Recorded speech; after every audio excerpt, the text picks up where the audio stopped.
ақпараттар шығып жатыр, қожамжаровқа қатысты елге келді делінген сияқты.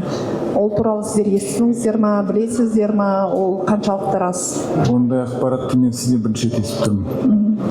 Келген жағдайда не болады, соны айта кетіңізші. Заңмен белгіленген шара қолданады. Қожамжаров елге келетін болса, ол заң алдында өзінің істеген барлық жаңағы заңға сәйкес келмейтін іс-қимылдар үшін жауап беру керек.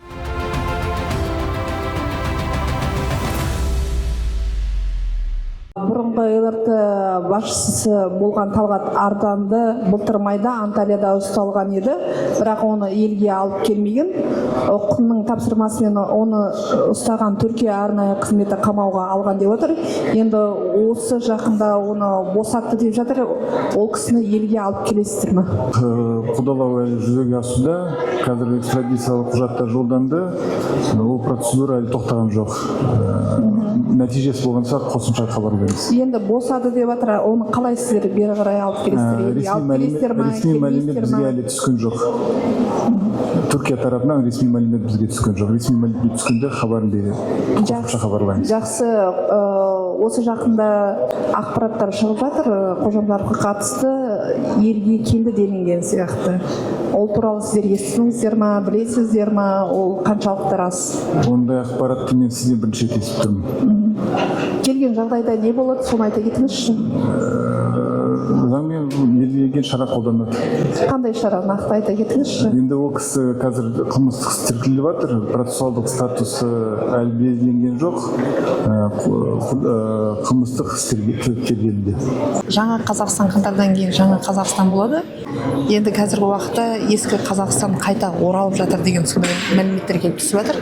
Осы салыстырмалы түрде өзіңіздің ойыңызды. Ескі Қазақстан дегеніміз ол не? Кім ол? Ең бірінші бұл жаңа Қазақстан дегеніміз ол бір аспандан түсетін жаңа адамдар емес. Жаңа Қазақстан дегеніміз ол құндылықтар. Яғни әділеттілік, заң мен тәртіп. Қазір міне осы құндылықтардың барлығы іс жүзіне асып жатыр. Ал енді жаңағы сіз айтқандай мынау ескі Қазақстан өкілдері дейтін болсақ, қазір енді өздеріңізге белгілі кадрлардың бары жаңарып жатыр. Мынау өткендегі азаматтардың барлығы қазір біреуі пенсияда, басқалары өзінің жұмысымен жүр. Сондықтан Қазақстанда саяси реставрация болуы ол мүмкін емес. Біздің елімізде жаңа конституцияның қабылдануы ол бұрынғы Назарбаевтың жүйесінің енді ешқашан қайтып келмейтіндігін кепілдік болып табылады. Ол сіз нақты айта аласыз ба, оған сөз бере аласыз ба?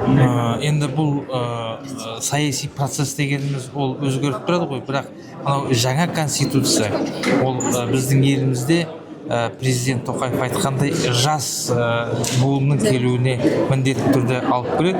Сондықтан менің ойымша ол мүмкін емес. Қожамжаровтың қайта елге келуіне қалай сіздің өзіңіздің? Менің ойымша Қожамжаров елге келетін болса, ол заң алдында өзінің істеген барлық жаңағы заңға сәйкес келмейтін іс-қимылдар үшін жауап беру керек. Қазірдің өзінде ол азаматқа жаңағы тағылған айып егер бас прокуратураға сенсек өте көп.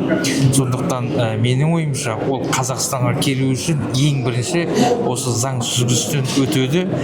Және енді қазірдің өзінде азаматтардың көбі мынау құқық қорғау органдарына жүгініп жатыр. Ол кісіден жапа шеккен азаматтар өте көп. Сондықтан ол азамат Қазақстанға келетін болса, осы заң алдында жауап беретін болады. Негізінде келіп жауап беріп, халықтың алдында жаңағы бүкіл өзінің істеп кеткені үшін ол жауап беру қажет деп ойлаймын.